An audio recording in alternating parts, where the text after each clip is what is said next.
Tomorrow, President Trump will host his 9th cabinet meeting of the year alongside his incredible cabinet, who continue to deliver for the American people at a record pace.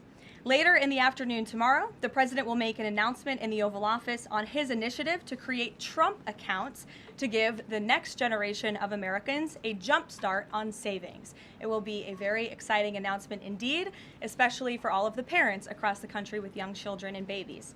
On Thursday, President Trump will host the presidents of the Republic of Rwanda and the Democratic Republic of Congo to sign the historic peace and economic agreement that he brokered. On Thursday night, the President and the First Lady will celebrate one of America's greatest traditions, the lighting of the national Christmas tree on the Ellipse. And on Friday, President Trump will attend the FIFA World Cup final draw at the Kennedy Center. You all will be seeing and hearing from the President every day this week, so you have me today, and then he will take on the rest of the week himself. Next, I would like to address the horrific tragedy that took place in our nation's capital last week. A foreign terrorist that the Biden administration failed to properly vet ambushed 2 members of the West Virginia National Guard who were honorably serving here to keep the residents and visitors of Washington, D.C. safe. U.S. Air Force Staff Sergeant Andrew Wolf was severely wounded in the attack and remains hospitalized while he continues to fight for his life. Tragically, U.S. Army Specialist Sarah Beckstrom died of her wounds. She was just 20 years old. President Trump and the entire White House are praying for Andrew's full recovery at the request of his parents and their personal phone call with the president over the weekend. And we are keeping Sarah's family and friends in our prayers during this unimaginably difficult time. The president said yesterday that Secretary Hegseth had denied that second strike, that reported second strike on an alleged drug vote on September 2nd. The secretary said to the president that didn't happen. But to clarify, I just wanted you to clear this up. In his social media post, Secretary Hegseth didn't go into details about that strike. He just said U.S. operations in the area were lawful, and he said that the story and media reports were fabricated. So to be clear, does the administration deny that second strike happened, or did it happen and the administration denies that Secretary Hegseth gave the order? The latter is true, Abe, and I have a statement to read for you here. President Trump and Secretary Hegseth have made it clear that presidentially designated narco-terrorist groups are subject to lethal targeting in accordance with the laws of war. With respect to the strikes in question on September 2nd, Secretary Hegseth authorized Admiral Bradley to conduct these kinetic strikes.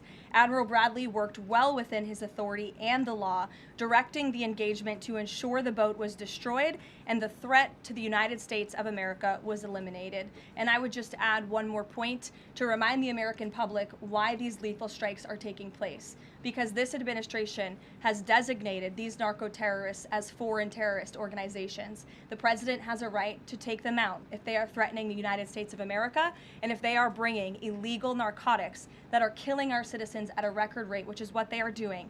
And under the previous administration, there was enough fentanyl trafficked into our country to kill every American man, woman, and child many times over. And so that's why you've seen a drastic difference in this administration's policy with respect to the last, and it's one of the many reasons the American public reelected this president and support this Secretary of War in conducting these strikes. So to be clear, to clarify, Admiral Bradley was the one who gave that order for a second strike. And he was well within his authority to do so. And a separate question, the president several days ago said it was his intention to pardon the former president of Honduras, who was a convicted drug trafficker. And yesterday on Air Force One, the president said that if someone sells drugs in that country, that doesn't mean you arrest the president and put him in jail for the rest of his life. How is that different than what the administration is accusing Venezuela's Nicolas Maduro of? You're cherry-picking the president's statement a little bit yesterday, as he also said yesterday the people of Honduras have highlighted to him how the former President Hernandez was set up. This was a clear Biden over prosecution. He was the president of this country. He was in the opposition party. He was opposed to the values of the previous administration, and they charged him because he was president of Honduras. There were some other egregious facts that came out during this trial, and I would encourage you to report on them. His court-appointed lawyer was only given 3 weeks to prepare for trial. He shared that his conviction was lawfare by the leftist party who, quote, struck a deal with the Biden-Harris administration. Hernandez has highlighted there was virtually no independent evidence presented, and many of his conviction was based on testimony from many admitted criminals who hoped that cooperating would reduce their own penalties. So the president heard the concerns from many people, as he does, and he's, of course, within his constitutional authority to sign clemency for whomever he deems worthy of that.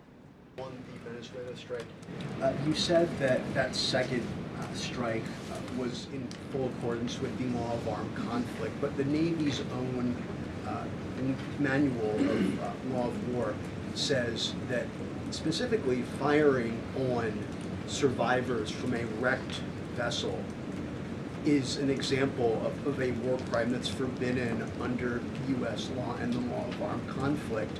So how was that second strike in following law of armed conflict, and then second on immigration? Again, Andrew, I would reiterate to you the strike was conducted in international waters and in accordance with the law of armed conflict. And since somebody asked about Congress, and it's sort of related to Venezuela, I also want to add that Secretary Hegseth spoke with members of Congress who may have expressed some concerns over the weekend. And there have also been 13 bipartisan briefings to Congress on the Venezuelan strikes. There have been a number of document reviews for members of Congress to review the classified DOJ Office of Legal Counsel opinion and other related documents. 29 senators and 92 representatives have reviewed those documents, which is about 2/3 of those are Democrat members, and they have been made available to all 100 senators, all 435 members of the House, and to general counsels of the relevant committees on a bipartisan basis for their review. On immigration, during your topper you said, and I quote, "Leaders also have a duty to preserve the integrity and character of our nation's national identity."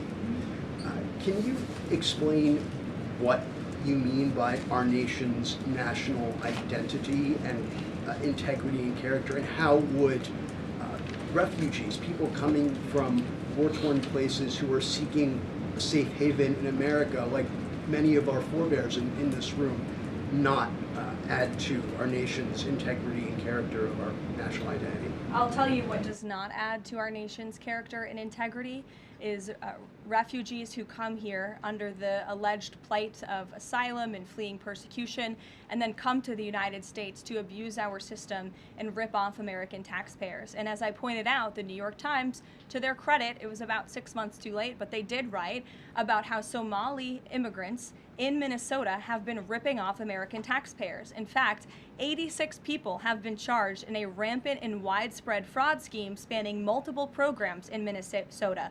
Of those 86, 78 of those people are Somali, 91% of them charged. So far, 59 of those people have been convicted for their roles in fraud plots that have stolen $1 billion from taxpayers. In one scheme, and this is egregious, a nonprofit and its affiliates with these Somali migrants claimed to have fed tens of thousands of American children during the pandemic.